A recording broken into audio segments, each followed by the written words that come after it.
ನೌಕರರ ಸಂಘದಿಂದ 2026ರ ಕ್ಯಾಲೆಂಡರ್ ಬಿಡುಗಡೆ.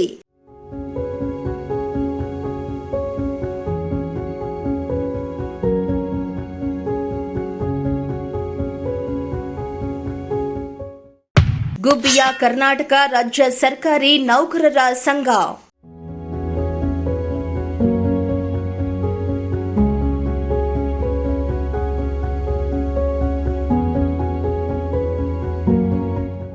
ಕರ್ನಾಟಕ ರಾಜ್ಯ ಸರ್ಕಾರಿ ನೌಕರರ ಸಂಘ ಗುಬ್ಬಿ ಘಟಕದ ವತಿಯಿಂದ 2026ನೇ ನೂತನ ವರ್ಷದ ಕ್ಯಾಲೆಂಡರ್ ಬಿಡುಗಡೆ ಕಾರ್ಯಕ್ರಮವನ್ನು ಸರಳ ಹಾಗೂ ಅರ್ಥಪೂರ್ಣವಾಗಿ ಗುಬ್ಬಿಯಲ್ಲಿರುವ ನೌಕರರ ಸಂಘದ ಕಚೇರಿಯಲ್ಲಿ ನೆರವೇರಿಸಲಾಯಿತು.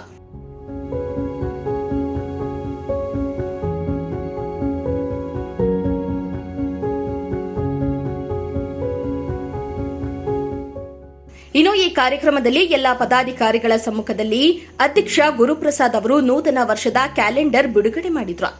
ಈ ವೇಳೆ ಮಾತನಾಡಿದ ಸಂಘದ ಅಧ್ಯಕ್ಷ ಗುರುಪ್ರಸಾದ್ ಅವರು, ಎಲ್ಲಾ ಪದಾಧಿಕಾರಿಗಳ ಆಶಯದಂತೆ 2026ನೇ ವರ್ಷದ ನೂತನ ಕ್ಯಾಲೆಂಡರ್ ಅನ್ನು ಬಿಡುಗಡೆ ಮಾಡಲಾಗಿದೆ.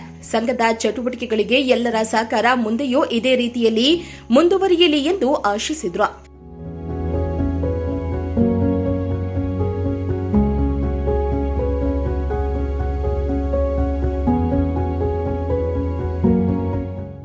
ಇನ್ನು ಈ ವೇಳೆ ರಾಜ್ಯ ಪರಿಷತ್ ಸದಸ್ಯ ಸಿದ್ದೇಗೌಡ, ಖಜಾಂಚಿ ರಮೇಶ್, ಕಾರ್ಯದರ್ಶಿ ರಾಮಚಂದ್ರ, ಮಾಜಿ ಅಧ್ಯಕ್ಷರಾದ ಕರುಣಾಕರ್ ಶೆಟ್ಟಿ ಹಾಗೂ ನಾಗಭೂಷಣ್ ಸೇರಿದಂತೆ ಸಂಘದ ಪದಾಧಿಕಾರಿಗಳು ಹಾಗೂ ಸದಸ್ಯರು ಹಾಜರಿದ್ದರು. ದೇವರಾಜು, ಪ್ರಜಾಶಕ್ತಿ ಟಿವಿ, ಗುಬ್ಬಿ.